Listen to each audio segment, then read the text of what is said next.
আপনারা দেখছেন বাংলার আয়না চ্যানেল, আর বাংলার আয়না চ্যানেলের পক্ষ থেকে আমি আরাফাত হোসেন।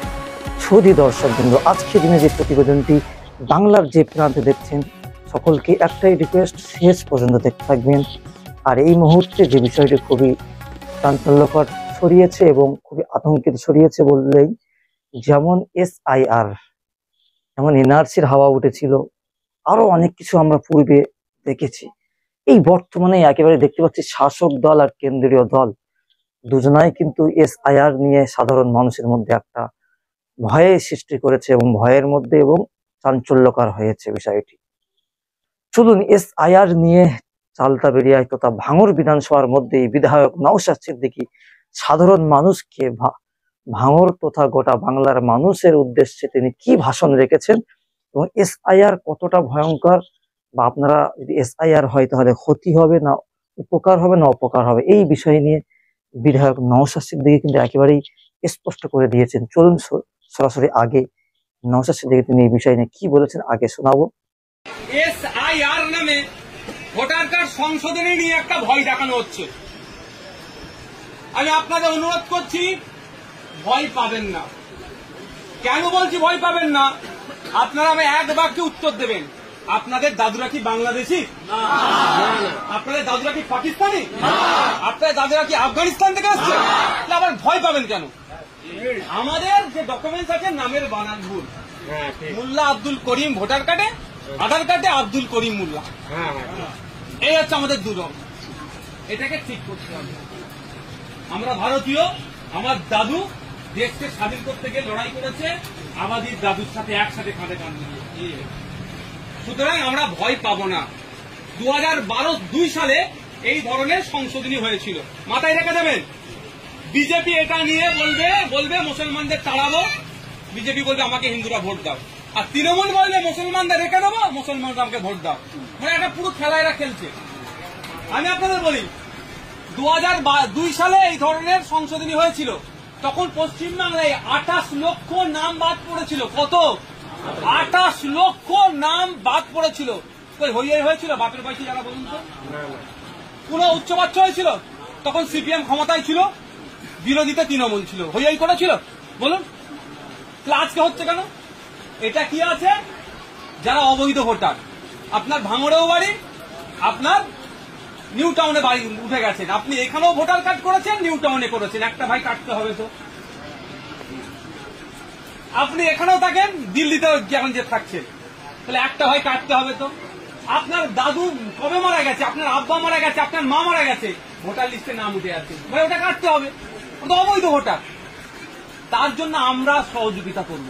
তবে হ্যাঁ, আমার পাড়ার যদি কারো একজনের নামের ভোটার নাম থাকে, বৈধ নাগরিকের যদি নাম কেটে দেয়, ঠিক যেমন সহযোগিতা ECI কে করবো বলছি, ঠিক অতটা ECI কে কিন্তু আমরা ছেড়ে কথা বলবো না। যদি আমার কোনো মায়ের নাম কেটে দিয়েছে ভোটার লিস্ট থেকে, তাহলে আমরা তার জন্য লড়াই করবো, ওর ডকুমেন্টস নেবো, তাহলে অবৈধ নাগরিক। আর যদি পাড়ায় অবৈধ না ভোটার কেউ ঢুকে থাকে, মরে গেছে, দু জায়গায় থাকে, আমরা তাকে ধরিয়ে দেবো অফিসারকে যে এটা অবৈধ ভোটার। প্রয়োজনে আমরা কি করব, সে যে মারা গেছে তার নামটা অফিসারদের দিয়ে দেবো। তার হয়ে CPM এর ওই শওকত বাহিনী এসে ভোট দেবে নাকি? এটা মাথায় রাখবেন তো। সুতরাং আতঙ্কিত হবেন না, মাথায় থাকবে তো। দেশে তো মুসলমানরা আতঙ্কিত হয়ে যায়, সমস্যা এখানে। আতঙ্কিত হওয়ার কি আছে? আতঙ্কিত হওয়ার কি আছে? একটাই ভাই আমার উত্তর, যে আমার দাদু দেশ স্বাধীন করার ক্ষেত্রে লড়াই করেছিল, আপনার দাদু লড়াই করেছিল, ভয় পাওয়ার কি আছে? কিন্তু হ্যাঁ, ডকুমেন্টসে যেটা আপনাদের গন্ডগোল আছে, নামের বানান ভুল, এটা আমি দায়িত্ব নিয়ে বলতে পারি।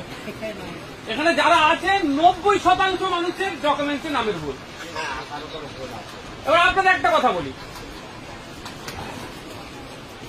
আপনারা আছে এখানে এই মহল্লাতে আছেন, এই যে মহল্লার কথা বলছেন, সব দাদুর দেওয়া জায়গা তো নাকি? যত পুরাতন মহল্লা তত পুরাতন দাদুর দেওয়া জায়গাতে। দাদুর দেওয়া জায়গাতে চাচার খাঁচের পানি ভাইপোর উঠুন দিয়ে যাচ্ছে বলে মামলা বাড়াইপুর কোর্টে করেছেন। বোঝানোর জন্য বলছি, কিসের ভিত্তিতে করেছেন, মামলাটা কেন হয়েছে, কাগজ আছে তো, নাহলে মামলা গ্রান্টেড হবে? দলিল পর্চা আছে বলেই তো মামলাটা হয়েছে। তো ওই দলিল পর্চাই তো আপনি ভারতীয় প্রমাণ, তো টেনশন নিচ্ছেন কেন? তো শুধু গুলিয়ে দিচ্ছে। হ্যাঁ, 2-4টে বিজেপি বদমাইশি করেছে, যেটা আমাদের মাল্লার আমির শেখকে কাগজপত্র থাকার পরেও ওপারে ফেলেছে। ওটা আমরা আইনি লড়াইয়ের দিকে যাব। আমরা অপেক্ষা করছি রাজ্য সরকার কি করছে। যদি রাজ্য সরকার ওকে উদ্ধার করে ভালো, নাহলে আমাদের লোক রাজ্য নেতৃত্ব, মালদা জেলার নেতৃত্ব ওদের বাড়িতে গিয়েছিল, কথা বলেছে, আমরা ওর ডকুমেন্টস নিয়ে আইনি লড়াই করব ওকে দেশে ফিরিয়ে নিয়ে আসার জন্য। সুধী দর্শকবৃন্দ, দেখলেন শুনলেন নওশাদ সিদ্দিকী তিনি কি বলেছেন এবং মানুষের উদ্দেশ্যে কি ভাষণ দিয়েছেন, জাতির উদ্দেশ্যে কি ভাষণ দিয়েছেন। SIR নিয়ে চিন্তিত হওয়ার কোনো কারণ নেই, এমনটা কিন্তু তিনি বলেছেন একেবারেই ভরা মঞ্চ থেকেই। সামনে হাজার হাজার মানুষ তার বক্তব্য শুনেছেন এবং অনেকটা সাহস জুগিয়েছে তাদের মধ্যে। মূলত SIR এই নিয়ে কিন্তু, যেহেতু সামনে 26 সালের ভোট, আর প্রত্যেকটা ভাষণেই প্রত্যেকটা মঞ্চে কিন্তু মাননীয়া তিনি এই SIR তুলে ধরছেন, আর সাধারণ মানুষ আতঙ্কের মধ্যে পড়ে যাচ্ছে যে হয়তো ভোটার লিস্ট থেকে আমাদের নাম বাদ যাবে। মূলত এখানে অবৈধ ভোটার, আমাদের এলাকায় বিভিন্ন জায়গা থেকে মানুষ এসছে, বাংলাদেশ থেকে এসে তারা কিন্তু অবৈধভাবে কিন্তু ভোটার কার্ড করেছে। সেটা তদন্ত হবে, তদন্ত করলেই মূলত দুধ কা দুধ পানি কা পানি সেটা স্পষ্ট হয়ে যাবে। আর অবৈধ ভোটাররা তারাই পরিচিত পাকড়াও হবে। আর এখানে মূলত যারা আজীবন, যাদের বাপ দাদা আদি বাসিন্দা হিসেবে কিন্তু দেশ স্বাধীন করেছেন, তারা কিন্তু তাদের নাম হয়তো, নামের অক্ষর হয়তো ভুল হতে পারে, সেটা অবশ্যই সংশোধন হবে।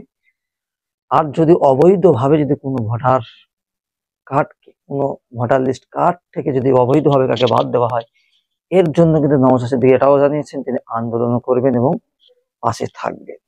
তো দর্শকবৃন্দ, আজকে দিনের এই প্রতিবেদনেই মূলত ছিল SIR নিয়ে, আর এই নিয়ে কিন্তু এখন গোটা বাংলা জুড়ে তোলপাড় চলছে। শুধু দর্শকবৃন্দ, মূলত ভোটের রাজনীতি চলছে এখন। এই যে SIR হাওয়া যে শুরু হয়েছে, এই হাওয়া কবে শেষ হবে? 2025 নয়, একেবারে 26 বিধানসভা পর্যন্ত, ভোট, ইলেকশন, নির্বাচন পর্যন্ত এই হাওয়া চলবে। আর যদি আমাকে রাখতে পারেন, তাহলে হয়তো SIR হাত থেকে বাঁচতে পারবে, এমন বিভিন্ন মন্তব্য দেবে বা এমন বক্তব্য দিয়ে মানুষকে বোঝানো হবে। তো নওশাদ সিদ্দিকীর বক্তব্য আমরা শুনে যেটা স্পষ্ট বুঝতে পেরেছি, কোনো ভয় পাওয়ার কোনো কারণ নেই, তবে যে ভুলগুলি রয়েছে সেটা সংশোধন করে নিতে হবে। আজকে দিনের প্রতিবেদনে এতটুকুই রাখলাম।